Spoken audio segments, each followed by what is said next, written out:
The Vita's a new console, so we thought it'd be really cool to make a totally new game to go with that.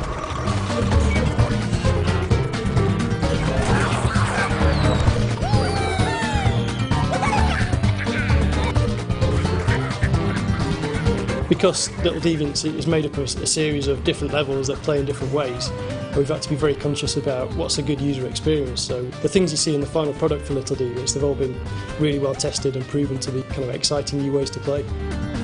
The Vita adds a new way of interacting. It brings you closer to the action and makes you feel part of the environment. We all used to work at Codemasters, the four of us, myself, Simon, John, Chun, and there just came a point where we decided, we'd kind of had enough. And a little bit after that, we had this big grand idea of starting a studio. Big started, it was about 10 years ago, it was 2001. The first game we made was Pursuit Force, which was a kind of innovative game for the PSP when the PSP was new. We wanted to bring Hollywood to the small screen, I suppose. We took a lot of inspiration from every action movie that's fast-paced and bullets flying and lots of vehicles.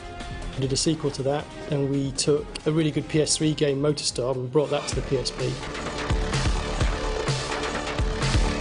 So, we were on handheld that whole time, so that kind of led us to being at the forefront of development when Vita came along.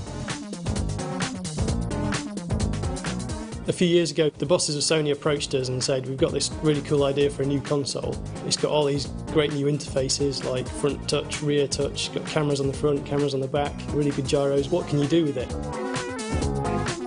I was very excited, I must admit. I am a bit of a tech geek, so any kind of technology does excite me, but this more so than any others because of all the different hardware features that you don't even see on a lot of console platforms, let alone a handheld device.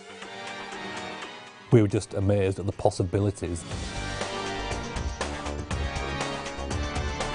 Little Deviants is a game that we designed around the Vita console, but it focuses on these characters called the Deviants. They've crash-landed from outer space on this weird square planet, which is a bit like the Earth, but square.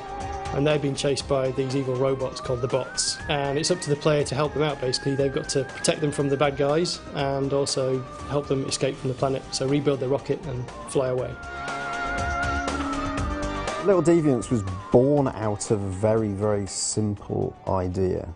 Imagine a piece of cloth that's stretched and you place a ball on it, and then you just, don't like to use the phrase touching cloth, but it works. So you sort of poke the cloth underneath and make a hill and the ball rolls around. We started off with levels that required quite precise movement, and what we realised after using the rear touch panel for a while is that that wasn't the ideal way of using the rear touch panel. Whilst it still worked, not everyone could completely get to grips with it, so we felt that making a whole game based around that mechanic was probably the wrong direction to go in. So we had a big sit down with the team, and one of the proposals was, okay, well, we use the front touchpad as well, and the microphone, and the motion sensors, and the cameras, and we'll go down the route of making this a game about experiencing the Vita.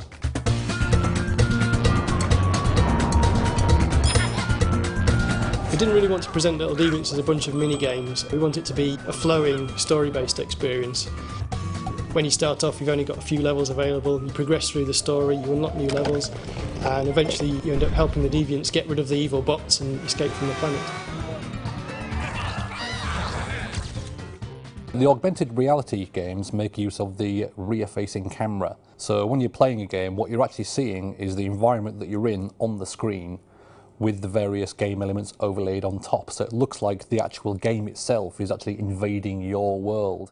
The game's played in a full 360-degree arc. You're in there, immersed with them, interacting with them. Great lot of fun and very, very frantic. With the original concept, the Deviants started out as just ball-shaped characters. We thought they were really fun to get some movement out of, but we wanted to get more expression into them. We sort of asked for being able to have a body for the Deviant so that they could actually move around by themselves, which could show off the different personalities of all the Deviant types. We showed it to a few people and it was kind of good, but they were a little bit too scary. So we had another look at it and decided to go through and make them cuter. The Goopher, he's the social deviant. He always wants to get attention, wants to jump in and join in and play.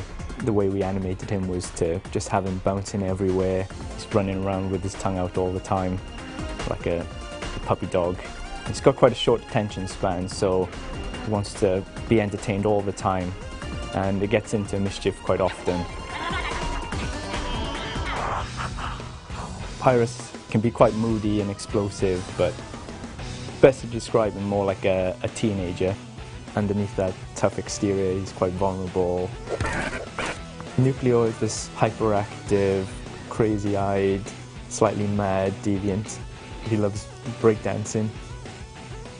The Blobber, he's like the baby of the family. He's very naive, he's very cute, always joyful, because he's made of sort of a jelly type thing. He's indestructible, which comes in handy when there's bombs coming along. The Frostal deviant, he's kind of the older, wiser deviant who worries a lot, slightly clumsy. Because he's made of ice, he slides around a lot and loves opera music. He's in a big auditorium and the zombies don't like him very much and they're throwing bottles at him. The player's got to sing different pitches of notes to actually fire notes and smash the bottles. We had to have a separate room for the testing of the opera deviant game because my singing's not that great, I must admit.